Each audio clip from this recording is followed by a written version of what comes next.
नमस्कार दोस्तों, मेरा नाम है रूही चंद। दुनिया के सबसे ठंडे शहर का तापमान -59 डिग्री से भी नीचे चला गया है। मैंने अभी अभी देखा कि हमारे प्लेन की खिड़कियां नीचे उतरने से पहले ही जम गई हैं। Welcome to Republic of Sakhalin, Ecuador.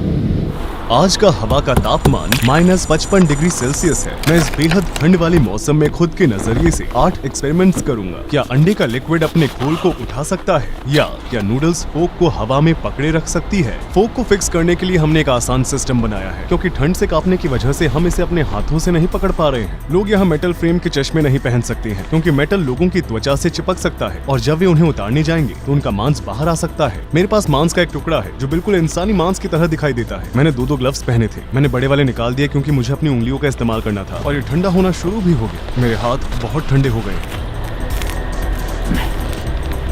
चंद मिनटों में हमने जो कुछ भी देखा उसने हमें फिर से याद दिला दिया है कि ये जगह कितनी ज्यादा बर्फीली है। यहाँ सब कुछ जम जाता है। चलिए अब इसे निकालते हैं।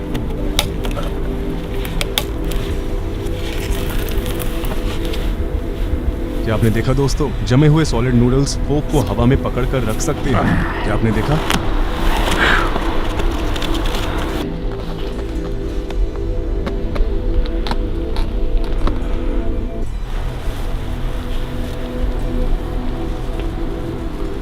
क्या आपने देखा? मुझे तो विश्वास ही नहीं हो रहा। कल्पना करें कि आप पूरे दिन के खत्म होने के बाद अपना चश्मा उतार रहे हैं और आपके चश्मे का मेटल फ्रेम आपकी त्वचा को ऐसी जगह से शील देता है जहां पर बहुत सारी नसें होती हैं।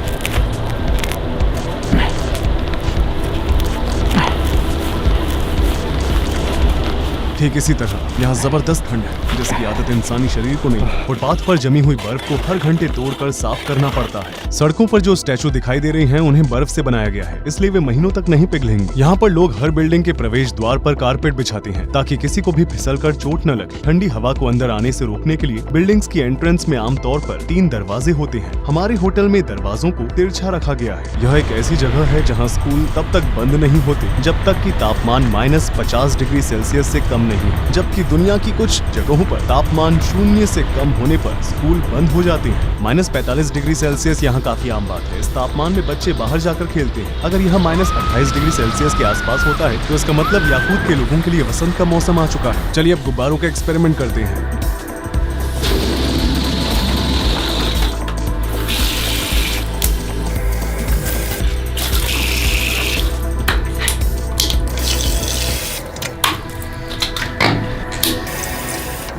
उनके पूरी तरह से जम जाने के बाद बॉलिंग खेलने के बारे में क्या ख्याल है?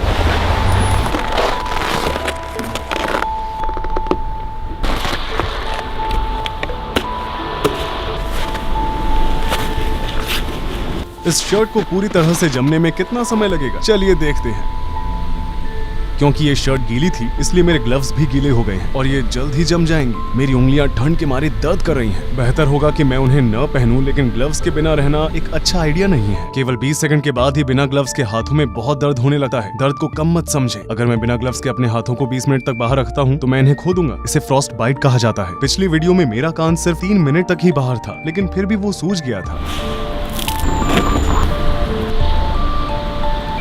मेरी पलकें पहले से ही जम चुकी हैं। हवा का तापमान लगभग -55 डिग्री सेल्सियस है। क्या आप जानना चाहते हैं कि बिना पैसे खर्च किए बॉलिंग कैसे की जा सकती है? आप देख सकते हैं कि मैंने गुब्बारों में पानी भर दिया है। अगर मैं गुब्बारों को निकालूंगा तो मुझे आइस बॉल्स मिलेंगे। ठीक इस तरह मैंने बर्फ में प्लास्टिक की बोतलें भी रखी थी जो अब बॉलिंग पिन्स बन चुकी हैं।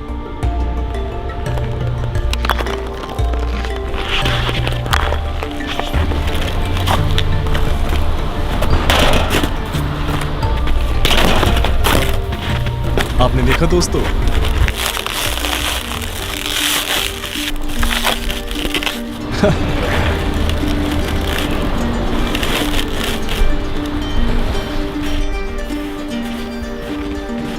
आपको यकीन हो रहा है? वहां पर देखिए, क्या ये असली है?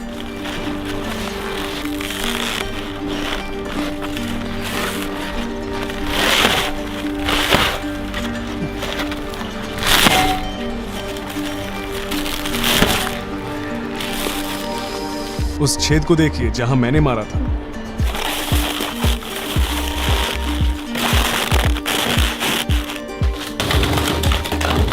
हाँ, टी शर्ट को जमाने के एक्सपेरिमेंट के बाद मेरे ग्लव्स ऐसे हो गए हैं। बैग को पकड़ते समय मेरे हाथों की ये पोजीशन थी और ग्लव्स को उतारते समय भी उनकी पोजीशन वैसी की वैसी ही है। मेरी उंगलियां इन ग्लव्स में थी। ये बिल्कुल भी नहीं मोड़ रहा है।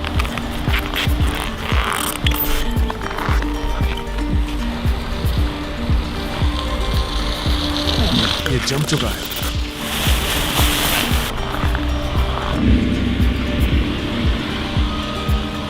ये अपने आप ही वहां चिपका रहेगा। ये काम नहाने का तौलिया है। क्या हम इसकी मदद से एक स्लेट बना सकते हैं?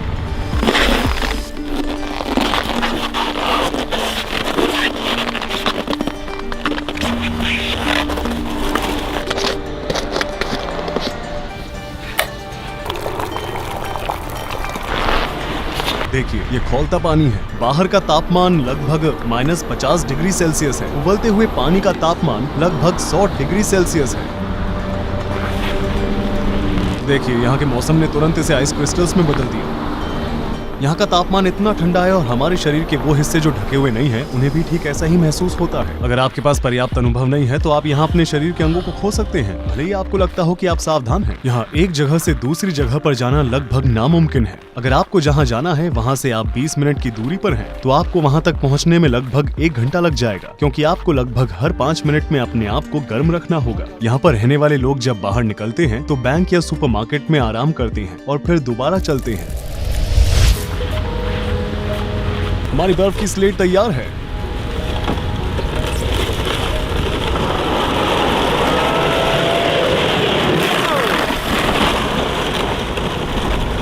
बहुत बढ़िया, मैं दोबारा करूंगा।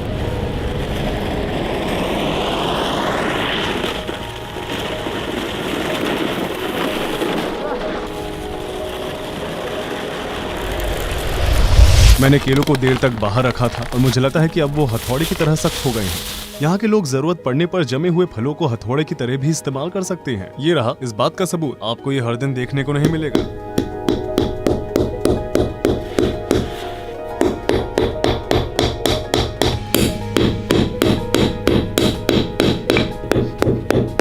जमे हुए फल और मांस की बात करें तो याकूत के कुछ लोग अपने घर में एक कमरा खाली रखते हैं और उसे गर्म नहीं करते हैं, क्योंकि कमरा बाहर जितना ही ठंडा होता है। इसलिए वे इसे एक बड़े फ्रीजर की तरह इस्तेमाल करते हैं, जिससे बिजली की खपत नहीं होती है। जैसा कि आप देख सकते हैं, इस घर का पहला कमरा फ्रीजर के लिए रखा गया है। 1 2 3। पानी से एक्सपेरिमेंट करते करते हमारा बैग भीग गया। अभी सिर्फ 2 मिनट ही हुए थे और देखिए ये जम भी गया। देखिए, उस पर सिर्फ पानी की कुछ ही बूंदें गिरी थी। मुझे इसे ऐसे ही उठाना पड़ेगा। इसी तरह बाकी सब कुछ भी जम जाता है। तो याकुत्स्क सखा रिपब्लिक की राजधानी है। इस शहर की कुल आबादी लगभग 3 लाख है। पूरे खुले क्षेत्र में आबादी लगभग 1 मिलियन है, लेकिन सालाना यहाँ पर लगभग 2000 विदेशी आते हैं और वे आमतौर पर बिजनेस के सिलसिले से आते हैं। ये बिजनेस आमतौर पर नेचुरल गैस और हीरे की खदानों के बारे में होते हैं। एक सवाल जो मुझसे अक्सर पूछा जाता है वो ये है कि गर्मी के दौरान यहाँ का मौसम कैसा रहता है। जून, जुलाई और अगस्त में तापमान 16, 19 और 15 डिग्री सेल्सियस रहता है। सर्दियों में सूरज की रोशनी सिर्फ 5 घंटों तक रहती है, जबकि जून में सूरज लगभग 20 घंटों तक अस्त नहीं होता है। मेरे जूतों के नीचे जो बर्फ है उसकी मोटाई लगभग 30 मीटर है और शहर में ज्यादातर बर्फ पिघलती भी नहीं है, भले ही तापमान 21 डिग्री सेल्सियस से ऊपर ही क्यों न हो जाए। इसे पर्माफ्रॉस्ट कहा जाता है, जिसका मतलब परमानेंट फ्रॉस्ट होता है। तो पिछले 2 एपिसोड्स याकुत्स्क के बारे में एक डॉक्यूमेंट्री सीरीज थी। पूरी डॉक्यूमेंट्री सीरीज के दौरान हमें -55 डिग्री सेल्सियस में रहने वाली इन रहस्यमय याकूत लोगों और उनकी अद्भुत संस्कृति के बारे में जानने का मौका मिला। आपको इस डॉक्यूमेंट्री सीरीज का पहला और दूसरा एपिसोड भी देखना चाहिए। लिंक्स डिस्क्रिप्शन में दी गई हैं। इस चैनल पर आने वाला अगला वीडियो भी याकुत्स्क के बारे में ही होगा। उस वीडियो में हम -55 डिग्री सेल्सियस में लगातार 1 घंटे तक चलने की कोशिश करेंगे और देखेंगे कि हम कामयाब हो पाते हैं या नहीं। इससे हमें पता चलेगा कि ठंडा तापमान हमारे शरीर और हमारे चेहरे पर क्या असर डाल सकता है। क्या हम कामयाब हो पाएंगे? मुझे नहीं पता। अगर आप उस वीडियो को मिस नहीं करना चाहते हैं और अगर आप हमारे सभी वीडियोस को देखना चाहते हैं तो मेरे चैनल को सब्सक्राइब करें। हमारी ट्रैवल डॉक्यूमेंट्री सीरीज जारी रहेगी। हम ऐसी अनोखी जगहों पर जाते रहेंगे जिनके बारे में ज्यादातर लोग नहीं जानते हैं और हम व्यापक दृष्टिकोण के साथ कई सारी डॉक्यूमेंट्रीज बनाएंगे। मैं तहे दिल से अपनी टीम को भी धन्यवाद देना चाहता हूँ जिन्होंने मेरे साथ इस प्रोजेक्ट में मेरा साथ दिया। तो मिलते हैं अगले वीडियो में।